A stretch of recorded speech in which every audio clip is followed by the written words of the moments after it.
Hey, what's up, friends? We're back with another breakdown video. I'm still here. I'm still making a song every week, but this one's going to be a little bit different because I have to go return a rental car before it's due. So come along with me for a ride. Everybody's in the wrong world, honey. Come and join me in mine. As I'm reflecting on weeks 13 through 16, the main thing that's kind of coming up for me is the subject of writing, lyric writing in particular. So song 13, I wrote an original hook, but I didn't really have ideas for the verse. And so instead I just repurposed an old verse that I'd written about a year ago. And it's kind of this long, meandering rap verse that, transitions between a bunch of different flows, a bunch of different subject matters. It's about everything and nothing kind of at the same time. And I'm not quite sure about it. And that's kind of a theme over the 4 songs I released in this 4-week stretch. I'm not entirely sure about those lyrics because, I wrote them a year ago, and in a way they still feel true. They still feel authentic.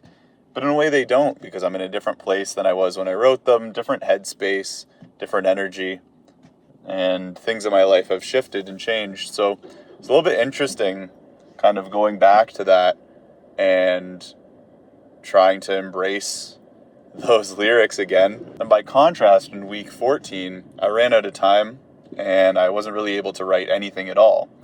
And so I just sampled this reel of a random dude giving kind of a funny, inspirational talk. And that became the basis of the song. And not writing anything was actually kind of liberating because writing had been a big part of these songs. And whether it was something I'd written in the past that I repurposed or something brand new, in this case, it kind of reminded me that I enjoy just sampling random things and building songs around them. It kind of takes one part of the process out and lets you focus more on the other parts of the process. So I made kind of like a weird electronic dancey track. And then week 15, I'm gonna let this guy go through. Week 15, I made something that was a little bit more personal, a little bit more raw, and it didn't feel fully formed. It still doesn't to me. There's kind of a metaphor that came out as I was writing, and something about it felt very hooky to me, it felt very catchy. So I went with it, and I kind of pursued this indie R&B sound with it. To talk a little bit about the subject matter of that song, it's kind of a reflection on the intersection of sexuality and faith in my life, and how I've had to reconcile kind of some of the things I was taught growing up, some of the dogma, the more Puritan approach to sex and sexuality, and kind of the rigidity of the church's conventional view on sex. I've had to reconcile that with my own personal experiences, my own, understanding of my humanity, of my spirituality. So as I was writing these lyrics, they flowed fairly naturally as I just kind of pulled from personal experience. I pulled from these themes that I've been thinking about for, most of my mature life.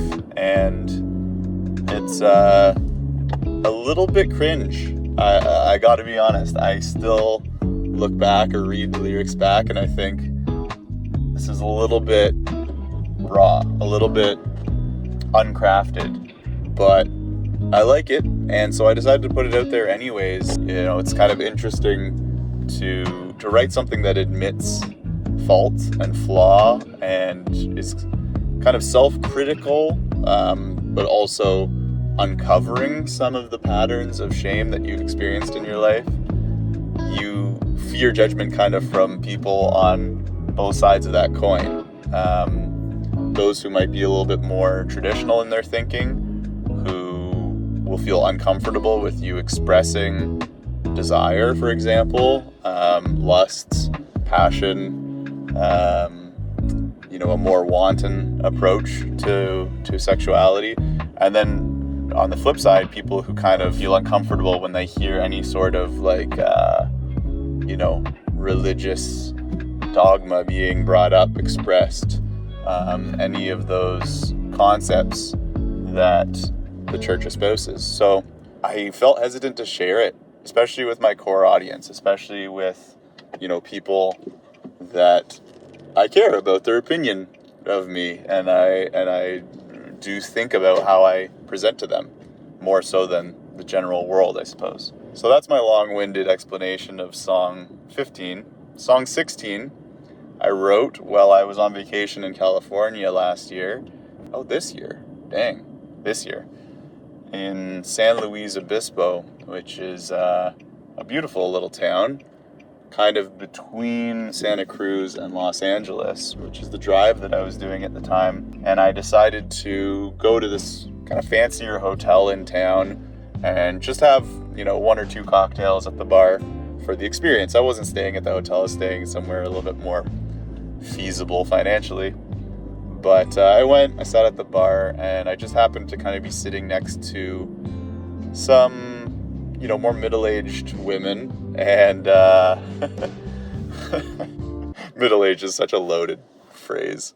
I'm almost middle-aged. I might be middle-aged. Who knows? That's crazy. Anyways, I went back to my hotel, just kind of wrote freely, kind of from the heart, about the experience of looking for love and figuring out what you're looking for when you feel like you kind of have conflicting priorities and you're open to different things, but your openness might not necessarily guide you towards what's actually best for you. And similarly to song 15, I was a little bit unsure about song 16 because it's fairly honest about where I'm at, or I guess where I was at the time, with regards to relationships and kind of my desires in that regard, and starting to think more long-term in my life and setting goals for myself. Again, there's some metaphors in that song that I don't feel like completely land. They could probably use a little bit more zhuzhing. But I think the chorus is, relatively catchy. I'm fairly proud of that. I've gotten some good feedback from friends who have heard the song. And at the end of the day, by writing that song and writing the song prior, I realized that these were necessary for me to make, necessary for me to share, as again, just kind of a practice of letting go of how you're perceived, allowing people to interpret things through their own experience, because ultimately when people receive a piece of art, they're receiving it through the lens of their life experience and psyche at the time that they experience it. But yeah, I had a really great chat with a friend as I was kind of mulling these things over, and his advice to me was, if you're in a place where it feels a little bit uncomfortable, where it feels a little bit vulnerable, where you're not so sure about it, that's exactly where you want to be. That's the place where you make stuff that will have an impact on people. And so I'm just trying to trust that. I'm just trying to move in faith that even if I don't know exactly how, these songs will reach people. They'll reach who they need to reach. And at the end of the day, putting my thoughts and feelings into these songs still feels like the healthiest vehicle that I've found for expression, healing, whatever needs to happen. Songs for me have kind of been like friends, in the sense that you share stuff with them that's very deep and very real, and then like a friend you can return to it in the future, and they might mention something to you that you've forgotten. Like listening to an old song, it might remind me of a place that I was in mentally, spiritually, and that song reminds me of what that was like, and it reminds me of the growth that I've experienced, or perhaps the growth that I haven't experienced that I'm still in need of to,